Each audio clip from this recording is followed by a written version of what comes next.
Our next guest is the founder and president of the American Islamic Forum for Democracy. Dr. Zuhdi Jasser has been on our show many times before, and we always are glad to have him back. And Dr. Jasser, thank you for coming on this morning with us. We appreciate your time. No, it's great to be with you, Jack. Thanks for having me.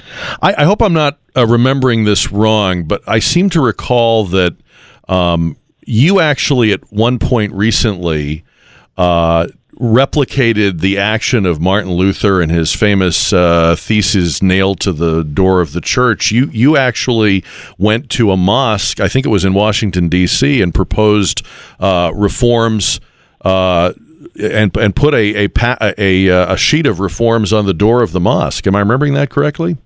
You certainly are. We our American Islamic Forum, and it wasn't just our group. We got 15 groups together.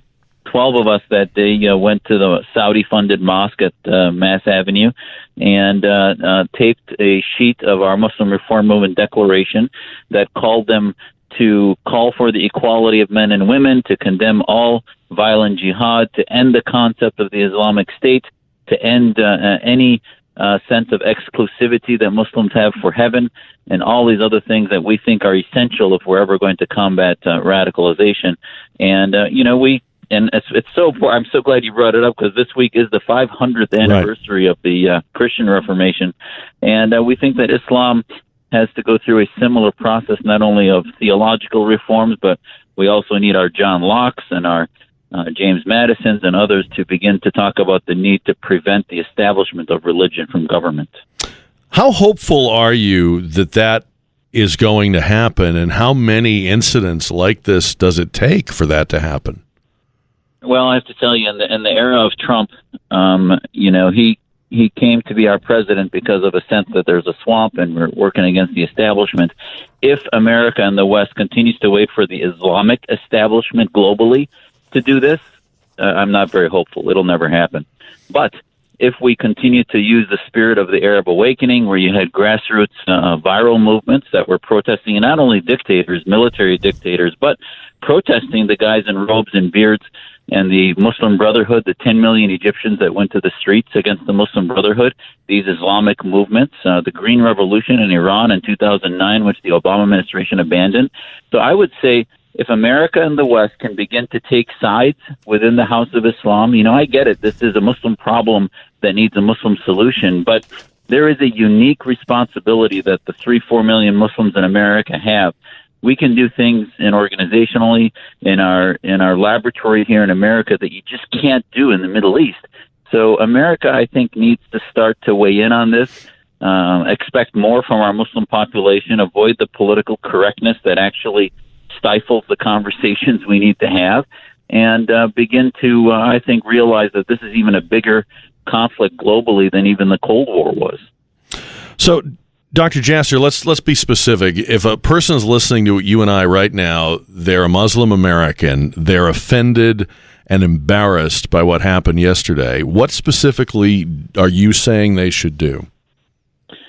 I want them to begin a 12-step program and join me and realize that we are in denial, that just like the drunk driver whose family says, oh, we have nothing to do with that, realize that we as Muslims are enabling some of the process, some of the denial that the misogynistic imam, when he doesn't let any women on the first floor of the mosque and they have to stand behind a curtain and nobody knows their faces, when they have sermons in California that scream about anti-Semitism and talk about Jews in an inhuman way, that these are all parts of the same pathology that's the cancer that's radicalizing our community. And I would tell every Muslim listening, an American that knows a Muslim, to tell their Muslim friends, if they're going to leave an American legacy that is about the city on a hill, that if we don't want our children's children to be fighting for some other caliphate movement in 2 generations, then we need to begin to reform the central ideas and have our children. I joined the military because the only thing I would ever want to die for is America.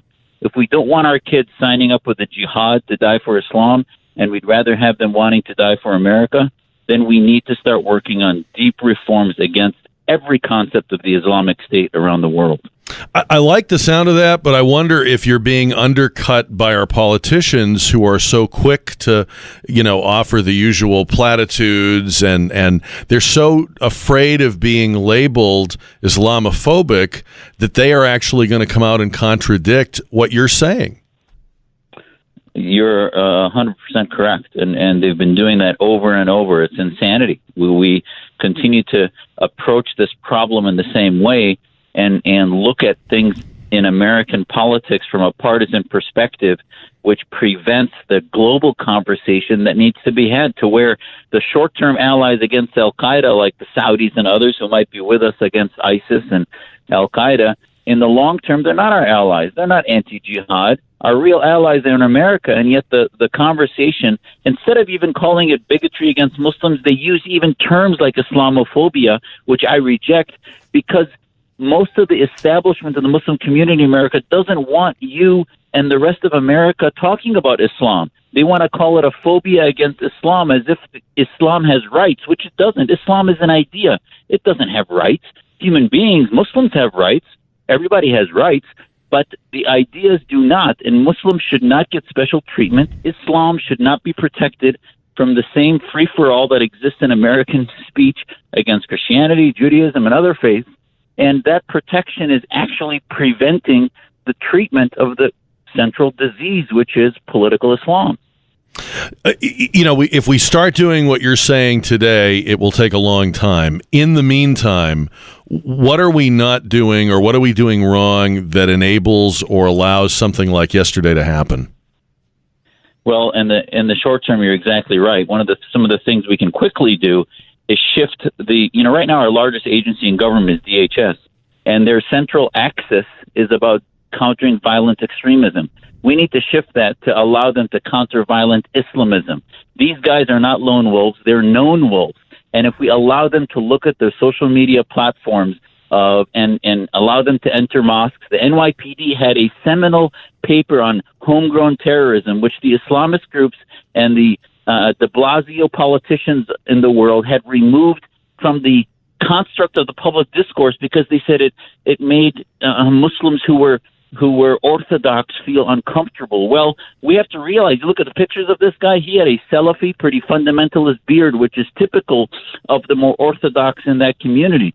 So yes, it's not all Orthodox are radicals, but most of the radicals come from that stream of thought. So we have to begin to unhinge and unhamstring our homeland security to begin to not only look at violent predilections, but the ideologies on social media and elsewhere that would allow them to better use their resources rather than abort the mosque projects that they had in New York and abort the intellectual intelligence information they had, which now had become